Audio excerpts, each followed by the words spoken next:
So, if I found like a Korean boy and wanted to marry him, what do you think my parents would say? They'll be like, what? No, Okay. no, no, no, no, no. Given the way our family is, they'd be like, "वो सब तो ठीक है, गाना कौन गा रहा है?"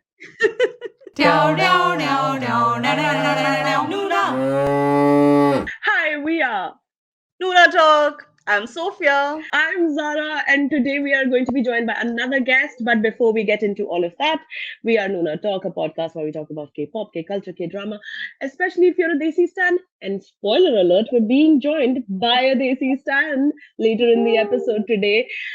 If you don't want to watch the video and just want to do the audio version, we are on all podcasting platforms like Spotify, Google, Amazon, anywhere else that you want to listen to us. Also, you can follow us on at Noona Talk on Instagram for all the latest updates for what is going on in the K-pop world. Who are we talking to today, and what We are are, we doing? we are talking to Sharanika today. She's going to tell us all the adventures that she had to go through to actually get married and everything else that followed. It's a very great conversation that we had a lot of fun. So maybe it's time to get into it. And today we're joined by Sharanika. Say hi. Hey. Sharanika, can you Yes. tell us a bit about yourself, where you're from, what's your background, and what you do? Yeah, so I am born in Bangladesh, but I am American. I moved to New York when I was about 1 years old, so I have lived here my whole life. Right now, I still live in New York, and I am working as a marketing manager. One the big reason, of course, why we reached out to you is because we specifically try to make content for Desi audiences, and you are a brown sister, Yeah, and you are also married to Diaspora. somebody who's Korean. yes, definitely. I am a brown sister, and I am married to a Korean man. Funny thing is, I also speak fluent Japanese. Oh, wow. Oh wow! Do you also speak Bengali? Yes, I speak Bangla, Korean. Sorry, I don't speak Korean yet. I speak English, Bangla, Spanish, and some French. A So we long do list. have a Japanese audience, which is very random, but we don't know how. So if you could just say a small greeting to them, that Ah, would be very cool. おはようございます。私はシャラニカです。よろしくお願いします。ありがとうございます。I also noticed there's a lot of girls in Bangladesh, India that speak Japanese, have never been there. They learned Korean and have never been there. So I think they're really impressive. So tell us a little bit about how you and your husband met. How did the two cultures get together? Oh, the age-old question. I actually haven't answered this publicly yet, but I will say that we met here in New York City. I met him in Koreatown, which is really nice and funny and kind of cliche, but it's a really great place to meet. I think it was a great place to meet him because I saw him, and then there was everybody else around was like Asian, Korean, just Americans as well. And I thought he was like the most beautiful person there That's after I really met cute. him, and then I actually went to Korea after I met him. So That's so cool. So And how you, long but ago did you guys yeah. meet? Sorry. yeah, we met in 2019. Something that was really interesting to me, very personally, that I was watching your feed, and you had a nikah as well. What was the process like? Was it a very easy conversation to get your in-laws to agree to it as well, or Yeah, were they yeah, just yeah. like, No, yeah? did everything completely different from my whole family, how they would do it. And it's obviously completely new for Sehi's family as well. Um, Sehi, he told me over a year ago that he wishes to marry me.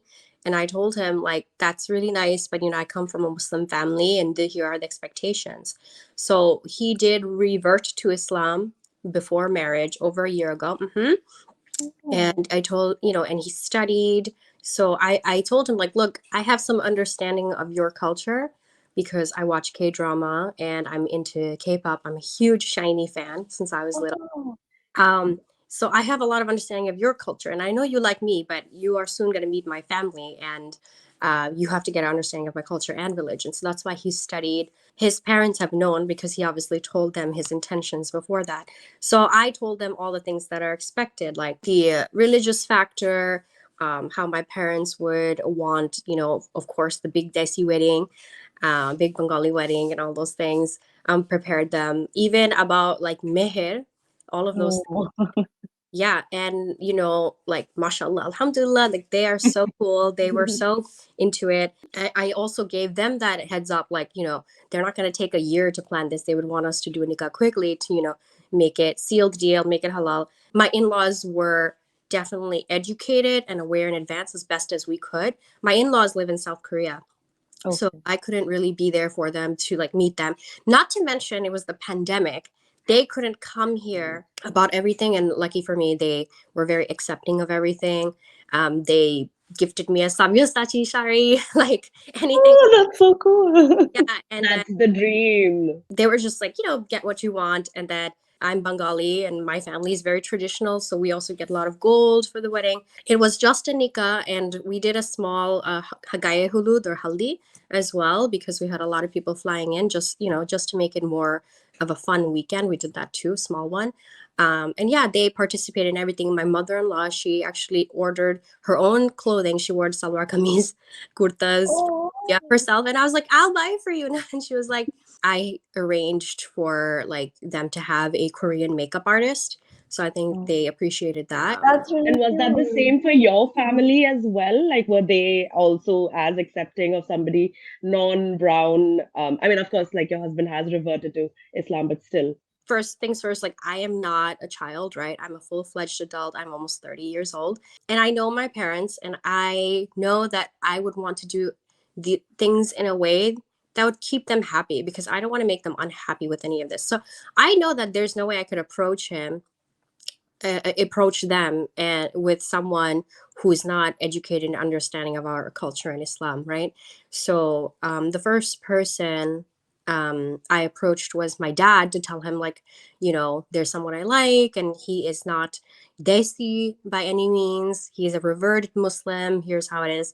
My dad was, happy that I had someone in mind, because he wants me to get married. You know how it is. So, but my dad was confronted with the problem of, do I have the means to support him, support this person who is a revert, who is new to our culture? Like that was my dad's first like concern. After my dad had given it some thought, he actually consulted a lot of imams and Muslim clerics and things like that. And then they actually gave him encouragement. They were like, we have to support this person who's so interested, who's leaning in this much. So I think that was very helpful, which is why I took a very, I tried to not remove, but try to minimize some of the cultural aspects of our wedding and make it more of a Muslim wedding. Sometimes the easiest way for cultures to come together is to kind of accept the parts that you have in common. So in the future, for us, we do plan to have a really like a proper big wedding. No, that's Wow. really interesting to hear, like the process, Yeah. especially with all the imams, like consulting with your father. Yeah, they Yeah, all, like my dad's like friends, like imams, and I think they also met with Sehi and like talked to him and interviewed him kind of, and they're like, no, he's a great, he's like not tricking your daughter or anything, like he has no bad intention, things like that. Because fathers, all fathers, I of could bring course. a Bangladeshi man today to my to my dad, and he will still have reservations, right? I think it Of could be course, yeah. Definitely. And I I mean, think they see Desi dads parents know are. the way. yeah. Yeah. And it also helps that he's a doctor. Oh, yeah, that is definitely. That's a tick mark right there. Check mark, that helped him to get his foot in the door. Yeah.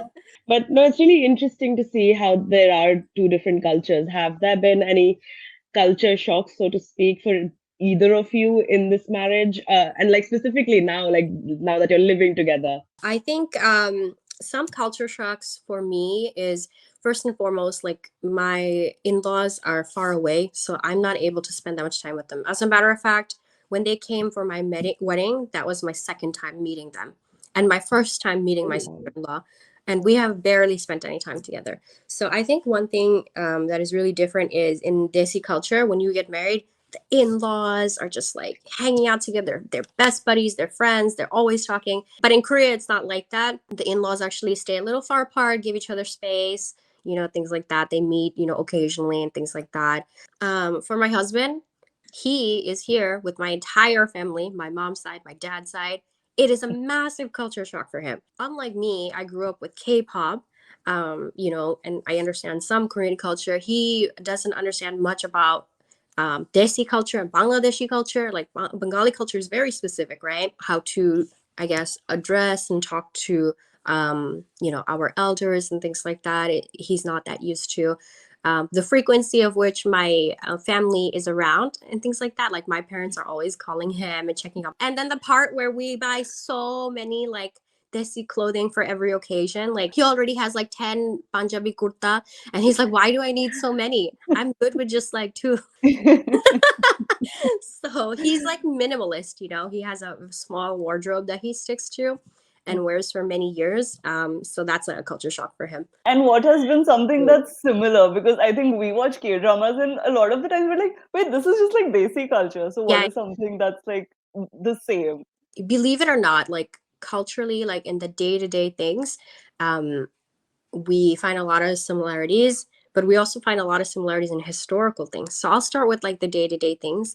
We just did a Korean dinner at home with my family last weekend, and my family enjoyed some of the banchan side dishes like the stir-fried anchovy, which is like shutki, which is dry fish that Bengalis eat. Right, Enjoyed right. that. Yeah, and they enjoyed japchae noodles because, you know, Bengalis, we like a lot of stir-fried noodles, like Maggi noodles, right? But, you know, just in the food department, I think they're pretty happy. I think it's a blessing that he like Koreans eat spicy food because we would not be able to mix. Like that is a huge problem for like Chinese and Japanese people because they do not eat that much spicy food. I think though one of the things we connected on early on is our cultural past. And I don't want to make this sound too grim, but Korea was occupied by Japan and, you know, suffered greatly under the hands of Japan for almost a century. And, you know, was influenced by it and continues to be influenced by that history today. And in a similar way, Bangladesh, although we share our flag with Japan, we have more similarities with Korea in that we were also in a situation where, you know, we were in a genocide, you know, dealt by Pakistan. And as crazy as it sounds, like having this background of history helps me to understand him and other Koreans more, and kind of the anger and resentment they feel towards the Japanese government for not acknowledging their war crimes of the past. So so it's kind of weird, but we do kind of have a similar history in that.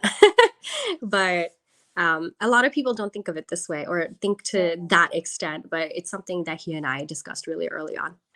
So you guys are an interracial couple and multicultural in the melting pot of New York. What is like one thing that you would say is your favorite aspect about being an interracial couple? Favorite aspect about being an international couple is I am doing what I love to do, which is build bridges between cultures. And I do that every day now because I don't know everything about my husband and he doesn't know everything about me. And we are learning about each other every day and we are learning about each other's cultures every day. And it is so much fun for me. Like he is learning a new Bangla word and saying it when he can. The other day, he said to my mom, "Shundor lakche." Like he called my mom pretty, and she was like, Oh, on me. Like my husband doesn't try to like actively teach me Korean. I like pick it up from K drama. So I was watching Extraordinary Attorney Woo. I don't know if you've seen it. Yeah, yeah, we love yes, it. we love it. So I started talking like her, and it's like, you know, my husband's like, "Honey, maybe you should have learned from her." So I was saying 부탁드립니다. Just randomly. No, so of course you've been in New York this entire time and you are a brown girl. What is sort of an advice that you would give to other brown girls out there when it comes to like say as somebody who's dating, so somebody who's single, somebody who's engaged, and somebody who's married? For my brown girls out there, if you are young in high school and college, keep watching your K dramas, keep enjoying, keep dreaming. This is the perfect time in your life to dream about what you want. And also keep up your studies, become who you want to be. Life is not about just who you're going to love, who you're going to marry. You might have the opportunity to love multiple people, and that is totally fine. Before you find your one true love, my advice is watch your Korean dramas. Notice the people in the Korean dramas are like full-fledged adults, hint, hint. You might not find your true love until you're 25 plus. um, and then True. for girls who are engaged, definitely if you can take your time in planning out your wedding. You still have a lot of time to feel each other out. Give each other a lot of patience as you are planning your wedding and going, and as the day gets closer and closer to your wedding, it will get harder and harder and more stressful. But just give yourself a lot of breathing room, give each other a lot of breathing room. Hire a planner if you can. That will save you a lot of stress and things like that. And continue to see each other, go on small dates if you can, before your wedding, and remind each other that they are the only one in the world for you and why you love them. And then for my married brown girls out there, damn, married life is hard. Married life is not all peaches and cream. You might be clashing together on each other's habits. You have each grown up separately, but now you can start to grow together. No matter how old you are or how young you are, there is still so much opportunity for growth. You don't have to be set in your ways. I think a lot of people in this world think that, they're very strong, independent, educated, and set on their ways. I think as married people, you have to be extra flexible, extra understanding, and extra loving. You could be someone that is so strict on everything. You could be punctual. You could be, that A-class person, the person who does perfectly at work and who's very strict, gets everything done. But to your husband or your partner, you just got to be that loving, cuddly person at the end of the day, because at the end of the day your partner needs someone like that. So where can our audience find you, Sharanika? Where can they follow you and watch what you get up to on your regular day? So you can find me right now on Instagram, on Facebook, and TikTok. It's just type in my name, Sharanika, and maybe underscore after that. I don't have a YouTube yet. There's a lot of requests for opening up a YouTube channel. So maybe in the future, it's on my bucket list for 2023. Let me know what kind of content you want to see. And then for the girls who message me, DM me, email me, and try to reach me for advice, I will personally do my best. I'm trying to set up a type of group or maybe subscription program or something for women who need advice, because I think when it comes to conversations about interracial marriages, especially for brown women, especially for women that are in relationships with partners that are of different religions, there really isn't any resource out there. Nothing that I know of. I certainly didn't have any. I had to come up with it from scratch. And I would love to be there and share about it. A lot of women around the world have called me Onni, Apu, Didi. This is my first time in my life being called Didi so much. And I really appreciate that a lot of these girls can look up to me in that way. And I hope I can reach out to them and speak to them as well. It's a little difficult to do so with so many DMs every day.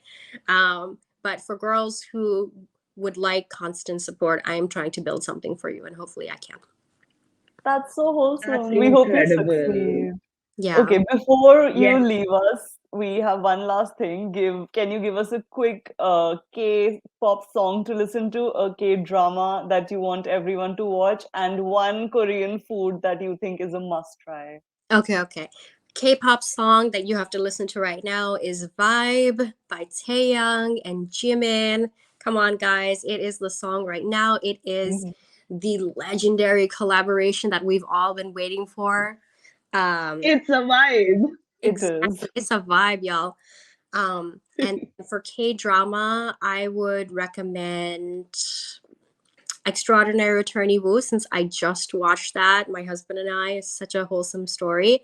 And then in terms of food you must try, you should have some japchae because I made that recently and I think I make it pretty well. Thank you so much for talking to us, Sharanika. It was lovely getting to know everything about your life. Thank Well, you, not everything, but a Zara. lot about your life. Thank you so much, Zara and Sophie. You guys did an amazing job moderating this.